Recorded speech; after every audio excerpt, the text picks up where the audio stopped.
황교안 대통령 권한대행은 헌법재판소 결정과 관련해 임시국무회의를 주재하고 무거운 책임감을 느낀다면서 모든 공직자는 비상한 각오로 소임을 다해줄 것을 당부했습니다. 한민구 국방부 장관은 현 상황과 관련해 정부 내 경계 강화를 지시했습니다. 유순진 합참의장도 작전 지휘관들에게 오직 적만 바라보고 임무를 수행해줄 것을 강조했습니다. 육군 32사단이 2017 키리졸브 연습과 독수리 훈련의 일환으로 민관공경 통합 대테러 훈련을 실시했습니다. 다중이용 시설에서 발생 가능한 테러 상황에 신속하게 대처하는 능력을 숙달했습니다. 시청자 여러분 그리고 장병 여러분 안녕하십니까? 국방뉴스를 전해드립니다. 황교안 대통령 권한대행이 현 상황과 관련해 대국민 담화를 발표했습니다. 황 권한대행은 헌정 초유의 상황을 초래한 데 대해 무거운 책임감을 느낀다고 밝히고 국민 모두가 헌법재판소의 결과를 존중해야 한다고 강조했습니다. 오상현 기자의 보도입니다. 황교안 대통령 권한대행은 이번 상황과 관련해 우선 국민에게 사과했습니다. 국민 여러분께 진심으로 송구스럽다는 말씀을 드립니다. 정부는 그 어느 때보다 비상한 각오로 국정에 임하겠습니다. 그러면서 사회의 갈등과 대립을 마무리하고 현재의 위기를 극복하기 위해 헌법재판소의 결정을 존중해야 한다고 강조했습니다. 비록 생각과 방식은 다를지 모르지만 촛불과 태극기를 든 마음은 모두가 나라를 걱정하는 애국심이었다고 저는 생각합니다. 또 현 상황을 엄중한 국가적 위기 상황이라고 규정하고 국정 안정과 공정한 대선 관리를 위해 노력하겠다고 말했습니다. 정부는 비상 상황 관리와 대처에 혼신을 다하겠습니다. 굳건한 안보를 바탕으로 대외 관계의 불안정성이 커지지 않도록 관리해 나가겠습니다. 이를 위해 광장이 아닌 국회가 소통과 합의를 이끌어내야 한다며 우리 국민이 희망을 찾을 수 있게 협력해달라고 당부했습니다. 앞서 황 권한대행은 임시국무회의를 소집하고 국무위원과 전 공직자들이 비상한 각오로 소임을 다해야 한다고 강조했습니다. 국방뉴스 오상현입니다. 한민구 국방부 장관은 정군 주요 지휘관 회의를 주재하고 경계 강화를 지시했습니다. 이순진 합참의장도 작전 지휘관 회의를 개최하고 군 본연의 임무에 충실할 것을 당부했습니다. 김지한 기자입니다. 한민구 국방부 장관은 10일 오후 전군 주요 지휘관 화상회의를 주재하고 경계 강화를 지시했습니다. 한 장관은 안보 상황의 엄중함을 명확히 인식하고 국민들이 걱정하지 않도록 빈틈없는 국방태세 유지에 만전을 기해달라고 당부했습니다. 이어 북한이 최근 2차례에 걸쳐 탄도미사일을 발사하며 위협을 고조시키는 가운데 국내외적으로 불안정한 상황을 틈타 한미연합훈련을 빌미로 언제든 전략적, 작전적 도발을 감행할 가능성이 있다고 지적하고 국가가 어려울수록 군의 역할이 중요한 만큼 적의 어떠한 도발에도 단호히 대응할 수 있는 대비태세를 유지하라고 강조했습니다. 이순진 합참의장도 화상으로 작전지휘관 회의를 개최하고 각 급부대 지휘관들은 현 상황의 위중함을 올바로 인식하여 솔선수범하고 전 장병들도 우리 군이 국가의 최후 보루란 생각을 견지한 가운데 본연의 임무 수행에 충실할 것을 당부했습니다. 이어 우리 군의 임무는 어떠한 상황에서도 변함없이 명확하다며 확고한 대비태세 유지에 단 한 치의 빈틈도 없는 가운데 예상치 않은 적의 도발 가능성에도 철저히 대비하고 오직 적만 바라보며 임무를 수행해 줄 것을 강조했습니다. 국방뉴스 김지한입니다. 헌법재판소의 결정에 미국 등 주변국들도 반응을 보였습니다. 미국 정부는 차기 정부와도 변함없는 한미동맹을 이어갈 것이라고 강조했고 일본 정부도 협력해 나갈 것이라는 입장을 밝혔습니다. 손시은 기자입니다. 헌법재판소의 결정에 대해 미국 정부는 변함없는 한미동맹을 강조했습니다. 마크 토너 국무부 대변인 대행은 황교안 대통령 권한대행과 함께 협력해 나갈 것이며 한국 국민이 선택한 차기 대통령과도 생산적 관계를 기대하고 있다고 밝혔습니다. 이어 한국과 미국 두 나라의 동맹 관계는 지역의 안정과 안보를 위한 핵심 축이며 미국은 특히 북한의 위협으로부터 동맹국 방어와 모든 의무를 계속해서 지켜나갈 것이라고 말했습니다. 토너 대변인 대행은 이에 앞서 지난 9일에는 이제 막 배치를 시작한 사드에 대해서도 한국 정부가 교체되더라도 사드 배치에는 영향이 절대 없을 것이라고 단언했습니다. 한편 일본은 헌재 심판 과정을 생중계하며 지대한 관심을 보였습니다. 기시다 후미오 일본 외무상은 한국의 새 정권과 여러 가지 분야에서 협력해 나갈 것이라고 말했습니다. 또 북한 문제와 관련해 한국과 연대하는 것은 반드시 필요하다고 강조했습니다. 중국도 생중계로 큰 관심을 보인 가운데 중국 정부는 공식적으로 한국의 내부 사정이라며 간섭할 수 없는 사안이라고 선을 그었습니다. 북방뉴스 손시은입니다. 육군 32사단이 2017 KRFE 연습의 일환으로 민관군경 통합 대테러 훈련을 실시했습니다. 많은 사람들이 이용하는 시설에서 테러 상황이 발생했을 때 우리 군은 어떻게 대응할까요? 심예슬 아사가 취재했습니다.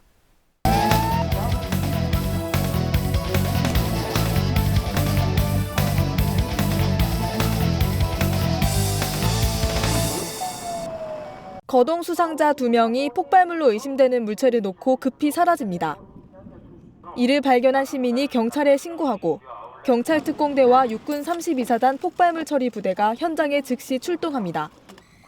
곧이어 군경 폭발물 처리반은 폭발물 제거 무인 로봇을 투입해 추가 폭발물 여부를 확인하고 물병 폭약을 이용해 원격 조정으로 폭파시킵니다. 도주하던 테러범들은 인지를 잡고 저항해보지만 32사단 헌병대와 경찰 특공대는 침착하게 진압작전을 펼칩니다. 마침내 테러범 전원을 검거하고 인질도 안전하게 구출해냈습니다. 이번 훈련을 통해 우리 군은 어떠한 테러 상황이 발생하더라도 신속히 대응할 수 있는 능력을 갖췄습니다. 한편 육군 32사단은 키리졸브 훈련간 충남, 대전, 세종 지역의 주요 도시 7개소에서 대테러 훈련을 실시할 예정입니다. 국방뉴스 심예슬입니다. 아랍에미리트의 군사협력과 2만여 명의 우리 교민 보호 임무를 수행할 아크부대 12진 환송식이 열렸습니다. 지난 2011년 일진 파병을 시작으로 올해 12진을 파병하는 아크부대는 그동안 군사협력을 넘어 10조 이상의 방산 수출 증가에도 기여하는 성과를 거두고 있습니다. 강경일 상사입니다. 조종설 특수전 사령관 주관으로 열린 이날 환송식에는 파병 장병 139명을 포함해 가족과 군 관계자 등 400여 명이 참석했습니다. 평균 7.8대1의 경쟁을 뚫고 선발된 아크부대 12진은 특전사 대테러팀과 해군 특수전단 요원 등 최정예 요원으로 구성됐습니다. 이번에 파병될 아크부대 12진 장병들 중에는 이색 경력의 부대원들이 포함돼 눈길을 끌었습니다. 아크부대 최초 여군으로 선발된 만큼 자부심을 가지고 완벽한 임무 수행을 위해 최선을 다하겠습니다. 결혼을 미루고 이번에 파병을 가게 됐습니다. 대한민국 대표로 명예롭게 다녀올 수 있도록 최선의 노력을 다하겠습니다. 아랍어로 형제란 뜻의 아크부대는 아랍에미리트 특수전 부대의 교육훈련과 2만여 명의 현지 우리 교민을 보호하는 임무를 수행하고 있습니다. 부대는 2011년 일진을 시작으로 현재까지 1,600여 명의 장병들을 파병했으며 대테러 훈련과 해상 침투 훈련 등 35회의 연합훈련을 실시했습니다. 특히 아크부대 파병 이후 방산 수출액이 25조 원에서 36조 원으로 큰 폭으로 증가하는 등 파병 효과가 군사협력을 넘어 국가 경제와 민간 외교에 기여하는 성과를 거뒀습니다. 환송식을 마친 아크부대 장병들은 이달 13일과 21일 2개 제대로 나눠 아랍에미리트로 출국해 8개월간 대한민국의 위상을 드높일 예정입니다. 국방뉴스 강경일입니다. 국방기술 품질원이 향후 우리 군이 도입할 무기와 장비 등에 대한 선행연구 설명회를 열었습니다. 특히 이번 선행연구 대상에 신형 화생방 정찰차 시뮬레이터도 포함되는데요. 자세한 내용을 윤현수 기자가 보도합니다. 국방기술 품질원이 올해 처음으로 개최한 선행연구 설명회 현장입니다. 선행연구란 무기체계나 장비 등의 연구개발 가능성과 소요 시기, 소요량, 비용 대비 효과를 조사하고 분석하는 활동. 방위사업청은 지난해 7월 전문성과 객관성을 강화하기 위해 선행연구 관리와 수행 기능을 기품원에 위임한 바 있습니다. 합동참모본부가 신규 무기체계에 대한 획득 수요를 결정하면 기품원은 선행연구에 착수하고 군은 이를 바탕으로 무기를 도입하게 됩니다. 설명회에는 방산업체 관계자와 교수, 연구원 등 각계각층의 전문가들이 참석해 높은 관심을 보였습니다. 오늘 사실은 이런 정보들을 국방기술품질원에서 제공해 주셔가지고 업체 입장에 상당히 많은 도움이 될 거라고 생각을 합니다. 설명회에서 제시된 선행 연구 대상은 분말형 장비 제도 키트와 화생방 전장관리 경보체계 등 29건.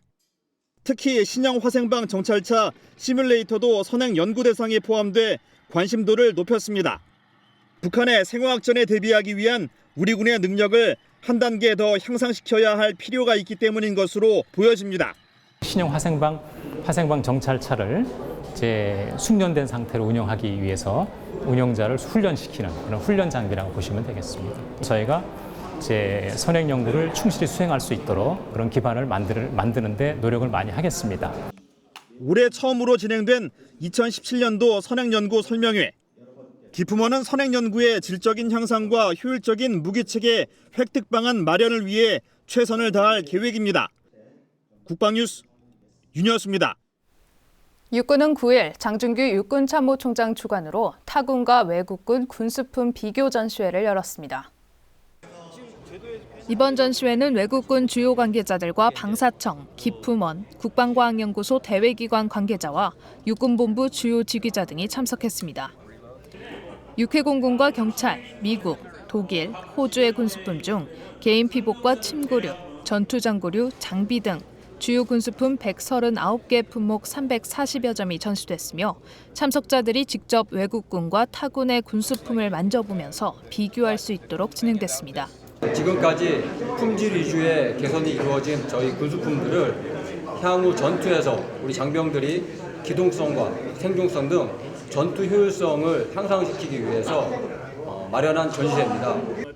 전시회를 주관한 장 총장은 전투원이 사용하는 품목의 세밀한 차이가 전투력 발휘에 큰 차이를 가져온다고 강조하며 이번에 도출된 개인 전투체계 개선 사항들이 군수물자의 전투 효율성을 극대화할 수 있도록 노력해 주길 바란다고 당부했습니다. 대한민국 공군 특수비행팀 블랙이글스가 오는 21일 말레이시아 공항에서 개최되는 리마 2017에 참가해 에어쇼를 펼칠 예정입니다. 이번 에어쇼에는 T-50B 항공기 9대, C-130 수송기 4대, 블랙이글스 조종사를 포함한 150여 명이 전개합니다. 블랙이글스는 행사에서 총 6차례의 최정상급 에어쇼 실력을 뽐내고 홍보부스를 운영하면서 국산 항공기의 우수성과 대한민국의 위상을 높일 예정입니다. 리마 2017은 세계 항공 관계자가 참가하는 최대 규모의 항공우주 방위산업 전시회로 대한민국의 방산 수출 확대를 위한 발판이 될 것으로 보입니다.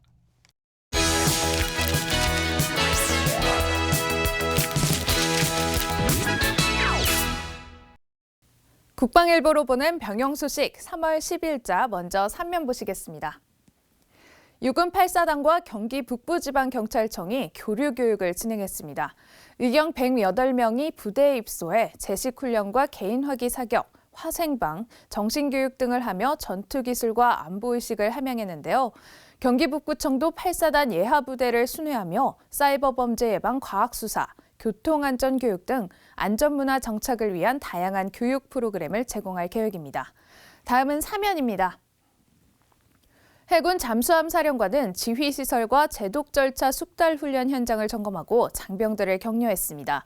사령관은 지휘 통제실은 언제 어떤 상황에서도 완벽하게 제 기능을 발휘할 수 있어야 한다고 말하고 이번 훈련으로 싸워 이기겠다는 자신감은 물론 화생방 대응 능력과 전투 대비 태세를 강화하길 바란다고 주문했습니다. 이번엔 오면 기사입니다. 해군 진해기지 사령부와 미 해군 함대 지원단 장병들이 친선 행사를 열었는데요. 이날은 특별히 서바이벌 게임이라 부르는 시가지 전투 쌍방 훈련을 진행하면서 실전 상황에 대한 감각을 높일 수 있었다고 합니다. 훈련을 마친 후에는 한국 음식을 나눠 먹으며 친목을 다졌다고 하는데요. 한미 해군 장병들이 상호 교류하는 시간을 보냄으로써 색다른 경험이 됐다고 하네요. 이상 국방일보로 보낸 병영 소식이었습니다.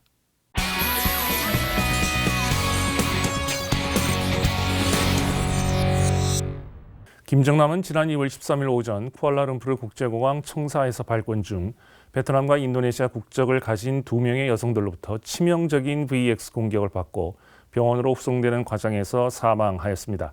며칠 뒤 말레이시아 경찰 수사로 김정남 암살 배후에 북한이 있었다는 점이 점차 사실로 인정되는 과정에서 북한 문제에 대한 국제사회의 반응과 대응 역시 한층 부각되고 있는 상황입니다.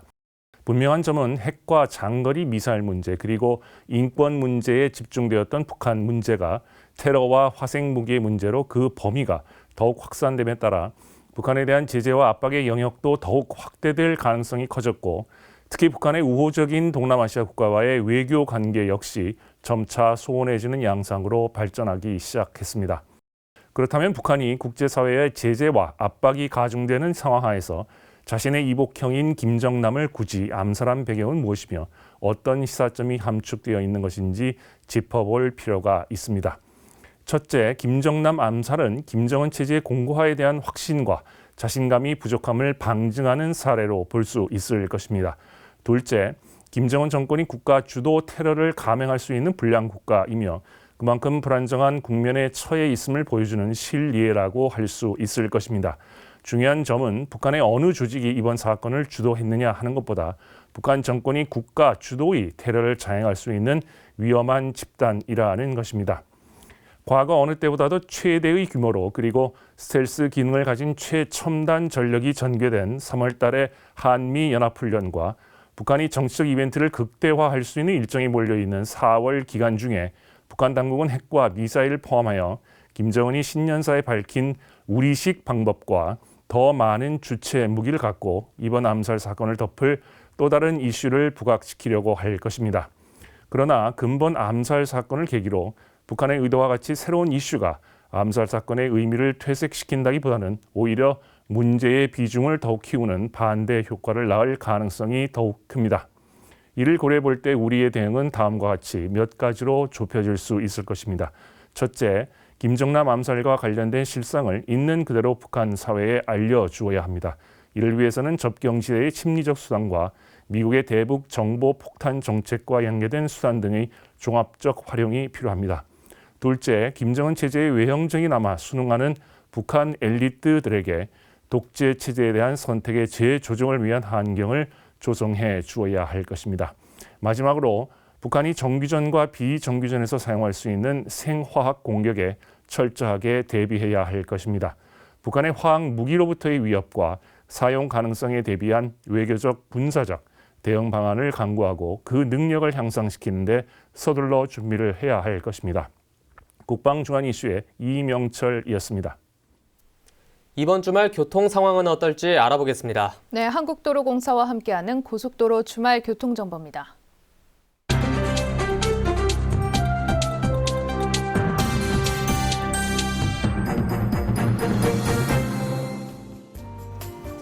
네, 며칠 전부터 낮 기온이 크게 오르기 시작했는데요. 이번 주말은 완연한 봄 날씨가 이어진다고 합니다. 고속도로 교통 상황에도 그만큼 영향을 주겠죠? 네, 봄꽃이 고개를 들면 교통량도 발맞춰 증가를 합니다. 충청권이나 강원권에 있는 고속도로 정체가 심하겠네요. 네, 토요일 지방 방향 예상되는 최대 소요 시간을 보겠습니다. 12시경 가장 혼잡하겠는데요. 이때 이동하신다면 서울에서 강릉까지 3시간 50분, 부산까지는 일반차로 5시간 10분, 버스 전용차로는 4시간 50분 예상됩니다. 정체 구간은 경부고속도로 부산 쪽으로 천안에서 천안휴게소 구간이 막히겠고요. 영동고속도로는 강릉 쪽, 용인에서 양지터널, 또 작업이 있는 새마을과 둔내 일대 각각 정체 예상됩니다. 네, 동절기 기간 동안 중단됐던 도로 개량 공사가 이번 주에 다시 시작됐다고요? 네, 작년에도 이 공사로 정체가 많이 됐었기 때문에 꼭 기억을 하시는 것이 좋겠고요. 오는 12월까지 작업이 진행이 됩니다. 네, 공사 구간에서는 양방향 한 개 차로의 통행이 제한되죠? 네, 제한 구간은 중부고속도로 호법에서 하남, 영동고속도로 여주에서 강릉, 중부내륙고속도로 충주에서 괴산 구간입니다. 네, 주말에는 출발 전 교통 상황 꼭 체크해야겠네요. 네, 많이 밀리면 이용할 수 있는 우회도로도 꼭 참고를 하셔야겠어요. 네, 이어서 일요일 귀경길 예상되는 최대 소요 시간입니다. 강릉에서 서울이 3시간 30분, 부산에서는 4시간 30분으로 일반 차로와 버스 전용 차로가 비슷하겠습니다. 정체 구간은 중부고속도로 곤지암과 경기, 광주 등 작업 구간 일대로 막히겠고요. 영동고속도로도 역시 작업 구간인 둔내터널, 여주분기점에서 여주휴게소 구간 어렵겠습니다. 네, 편안한 주말 보내시고요. 지금까지 국방TV와 한국도로공사가 함께하는 주말 교통예보였습니다. 황교안 대통령 권한대행이 현 상황과 관련한 대국민 담화를 통해 우리 모두 헌법재판소의 결정을 존중하고 지금까지의 갈등과 대립을 마무리할 때라고 말했습니다. 황 대행은 또 국가안전보장회의에서 북한이 현 상황을 이용해 추가 도발을 감행할 가능성이 높다며 우리 군의 역할이 무엇보다 중요하다고 강조했는데요.